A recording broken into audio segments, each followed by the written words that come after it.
So, guys, we will be talking about some of the challenges based on the experience that I've worked in software industry for many years and working with remote teams. When I say remote team, guys, I'm talking about truly in a sense of globalization of working with a remote team. I have worked with teams in South America, Brazil, Argentina, working with the teams in East Europe, Romania. I've worked with teams in Asia, India, Pakistan, and of course Far East with Philippines, and I've worked with the teams in Vietnam as well. So, how do you actually make sure that you get the productivity to the maximum, right? Ed talked about we want to increase the productivity. We want to plug the gap of the productivity leakage. We want to increase the efficiency higher, right? When you're working remotely from home or totally remote offshore, right? One of the things, and it's very important, I've done this in practice with many of my team members, engineering team members. And when I say engineering, I mean development, QA, Scrum Masters, all those in between.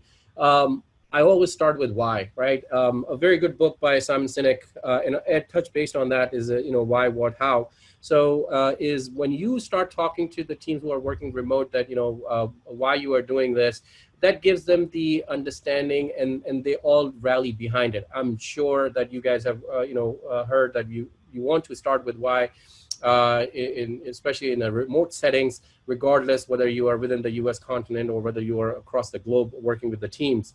When they understand the reason, why they are doing what they're doing, then it comes easier for them to rally behind you and start working on it. Now, while working with the remote teams, right, the major challenge that I have experienced is the communication. So, and you have to make sure. Can you go back a slide? I think there might be one more slide. So, one of the major challenges has been the communication gaps, right? People working remotely, they may not probably understand or comprehend the true ask, right? How do you actually fill that gap?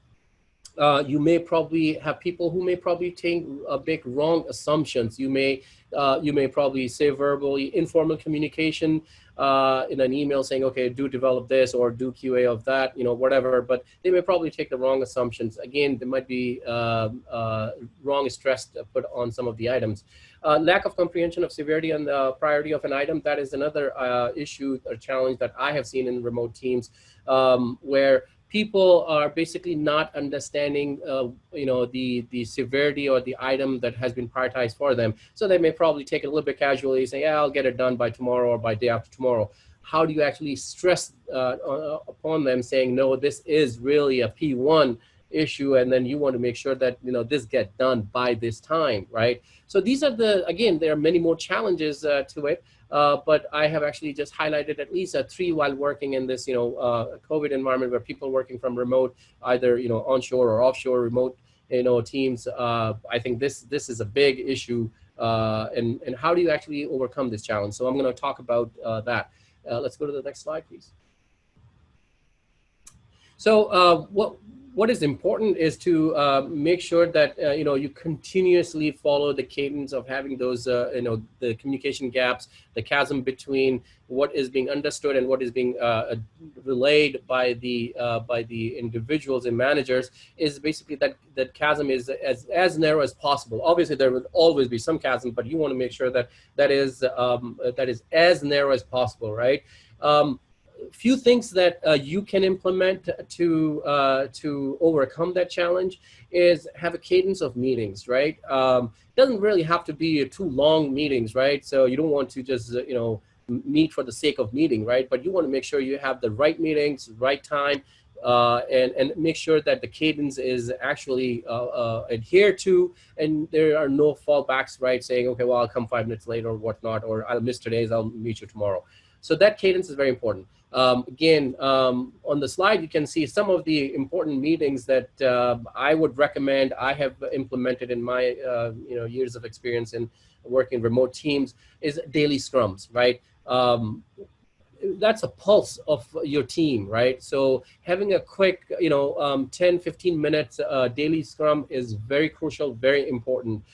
This gives you an idea, a sense of whether your team is really working on the important item they were supposed to work on.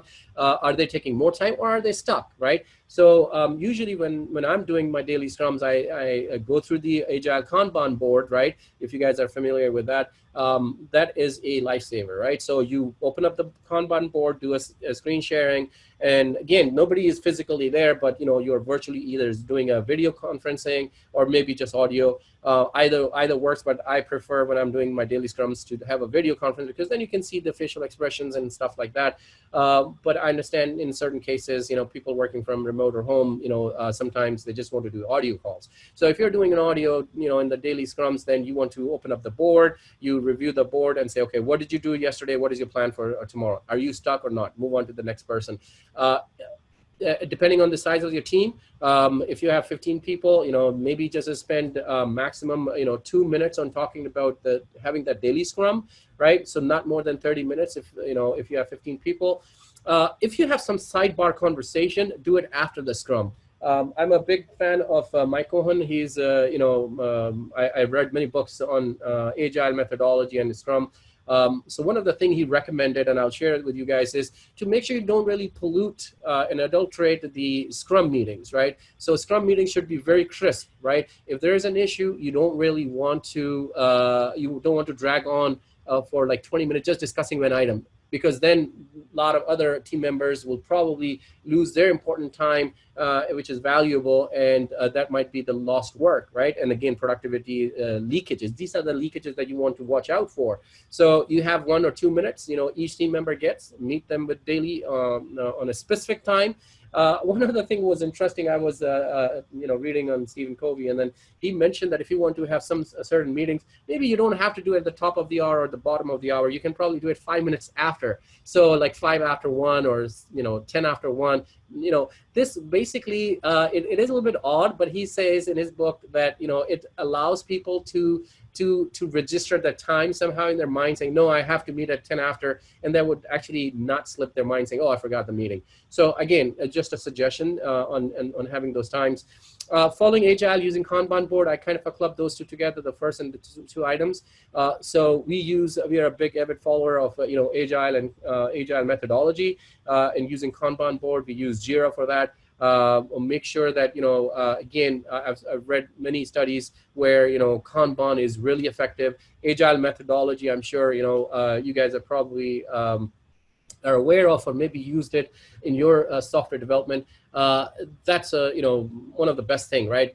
I came from a waterfall model, and then came over to Agile. I mean, we can do wonders, right? Because one quick thing is to get the ROI on a small feature set that you want to push it out in production.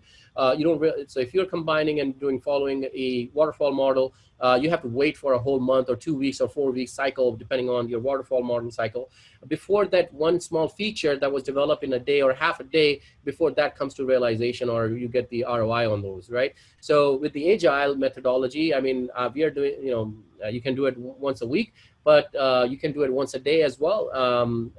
One of my friends, he works for Bloomberg in New York, and then he said they do once a day, right?